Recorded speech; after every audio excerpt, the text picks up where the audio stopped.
Time table के हिसाब से हमने किया हुआ है। ये भी आपका इस तरह से है कि आपका 12th में हमें ध्यान में रखना है कि 12th में आपका बोर्ड एग्जाम्स है, तो आपका प्री बोर्ड और फिर टेस्ट वगैरह स्कूल लेवल पे ही बहुत सारा शुरू हो जाएगा। इसीलिए हम कोशिश करेंगे अक्टूबर में आपका पूरा रिवीजन कंप्लीट हो जाए, सिलेबस कंप्लीट हो जाए। उसके बाद साथ साथ हम लोग रिवीजन और doubt clearing and mock test वगैरह हम लोग करते रहेंगे। इकोनॉमिक्स में भी आप देख लीजिए, introductory method is part A that covers 40 marks and Indian economic development, ये भी आपका 40 मार्क्स का है। इसमें भी टाइम टेबल इस तरह से प्लान किया गया है कि आपका सितंबर एंड या अक्टूबर तक आपका कंप्लीट हो जाना चाहिए। ये लेक्चर वाइज ये पूरा कंप्लीट ये चॉक आउट किया हुआ है, ठीक है। बिजनेस स्टडीज भी part A is 50 marks and part B is 30 marks. These are the chapters और पार्ट बी में ये सारी चैप्टर्स है। 20 मार्क्स फिर से प्रोजेक्ट वर्क होगा जो स्कूल लेवल पे आपको कराया जाएगा, ठीक है। इसका भी टाइम टेबल वैसे ही है, हम लोगों ने इस तरह से किया हुआ है कि आपको काफी टाइम मिल जाए रिविजन का, क्योंकि प्री बोर्ड तो आपका दिसंबर में ही शुरू हो जाएगा और उसके बाद फिर आप काफी टाइम मिल जाए आपको प्रीवियस इयर्स मॉक टेस्ट वगैरह ये सब सॉल्व करने में। इसके बाद आ जाते हैं सीए फाउंडेशन। इसको हम थोड़ा सा जल्दी जल्दी इसलिए कर रहे हैं कि आप ये भी देखो कि फाउंडेशन का दो तरीका है। एक आप तो सीए फाउंडेशन करके आप सीए कर सकते हो, या तो आप ग्रेजुएशन करके डायरेक्ट एडमिशन ले सकते हो। इसके बारे में एक अलग आपको वीडियो हम है, उसके बारे में आप बात कर सकते हैं, या आप ऐसे भी हमको कांटेक्ट भी कर सकते हैं, या फोन नंबर जो दिया हुआ है उसमें भी आप लिख सकते हैं। आपके कमेंट्स को हम लोग फिर डील कर लेंगे, ठीक है। तो इसमें 4 पेपर्स हैं जो सीए फाउंडेशन का है। इसमें accounting, accountancy, law, mathematics and economics, ये सब्जेक्टिव है दोनों। ये एमसीक्यू है, 100 मार्क्स। इसमें जो ध्यान देने वाली बात है वो थोड़ा सा मैं जल्दी जल्दी बता दूं। ये देखिए, ये चैप्टर्स आप देखोगे सारा स्टैंडर्ड 11 और जो मॉड्यूल 2 है स्टैंडर्ड 12 का है। जो आप सिलेबस स्टैंडर्ड 11 में पढ़ोगे और स्टैंडर्ड 12 में पढ़ोगे, वो सारा चीज फाउंडेशन के लिए ही तैयार हो रहा है। तो अगर बच्चों आप में से कोई भी अगर सीए करने का सोच रहे हो तो 11 से ही स्टार्ट करो और इस तरह से पढ़ो।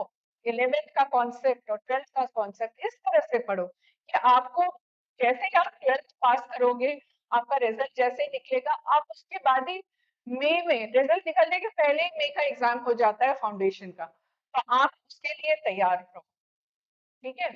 इसके अलावा भी 12th के बच्चों के लिए ये है कि सीयूईटी का एग्जाम भी बहुत इंपॉर्टेंट है। जो बच्चे बहुत अच्छे कॉलेजेस में जाना चाहते हैं, अच्छी यूनिवर्सिटीज में अप्लाई करना चाहते हैं, सीयूईटी की तैयारी भी यहाँ पे आपको अच्छे से करवा दी जाएगी। तो उसके लिए भी आप जैसे ही आप 12th का एग्जाम देते हो उसके बाद ही सीयूईटी के एग्जाम्स होती है, अभी होने वाला है आपका मई में, ठीक है। तो ये हो गया अकाउंट्स का सिलेबस। उसके बाद फिर बिजनेस लॉ, लॉ में भी इतने सारे लॉ है जिसको आपको पढ़ना पड़ेगा, ये सीए फाउंडेशन के लिए है। फिर क्वांटिटेटिव एप्टीट्यूड और इकोनॉमिक्स, ये भी आपका 12th के लेवल का ही आता है। सो सीए फाउंडेशन इज आल्सो, मतलब आप तैयार तभी हो पाओगे जब आप अपने 11th और 12th को बहुत केयरफुली अच्छे से कर पाओगे, ठीक है। बार बार मैं बता रही हूँ आपको, concept clearing is very important और smart study is also important. आपको 18 घंटा पढ़ने की जरूरत नहीं है, आपको एक्सेल करने के लिए 18 घंटा 19 घंटा पढ़ने की जरूरत नहीं है, रात जगने की भी जरूरत नहीं है।